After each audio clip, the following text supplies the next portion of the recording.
Hi. இந்த sugar free cough syrups உண்மையாவே sugar ஃப்ரீயா? வாங்க பார்க்கலாம். ஆக்சுவலா சுகர் ஃப்ரீ காஃப் சிரப்ன்றது நேச்சுரல் சுகர் இல்லாத காஃப் சிரப் அவ்வளோதான். அதில ஆர்ட்டிஃபிஷியல் ஸ்வீட்னஸ் அதாவது இயற்கையா இருக்கக்கூடிய சுகர் தன்மை தரக்கூடிய பொருட்கள் லைக் ஆஸ்பார்டமேட்டோ இல்ல சுகர் ஆல்கஹால் சொல்லக்கூடிய சார்பிட்டாலோ இந்த மாரி விஷயங்கள அத ஆட் பண்ணுவாங்க. இதனால என்ன அட்வான்டேஜ் அப்டின்னா, நேச்சுரலா இருக்க சுகர்ஸ விட இது கலோரிஸ் வந்து கம்மியா உடம்புல அதிகப்படுத்தும்.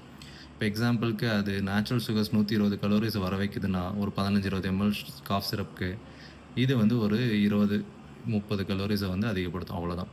பட் இது சுகர் பேஷண்ட்ஸ்க்கு ஓகே. பட் இதில என்ன பிரச்சனை இருக்குன்னா, இந்த ஆர்ட்டிஃபிஷியல் ஸ்வீட்னஸ்னால அ தலைவலி, வயிறு எரிச்சல், வயிறு உப்பசம் இந்த மாரி பிரச்சனைகளும் வரலாம். அப்போ அ உங்களுக்கு என்ன மாதிரியான சிரப்ஸ் வேணும்? என்ன மாதிரியான மருந்து நீங்க எடுக்கணும்? அப்படின்றத உங்க டாக்டர பார்த்து வாங்கிக்கிறது ரொம்ப நல்லது. Thank you.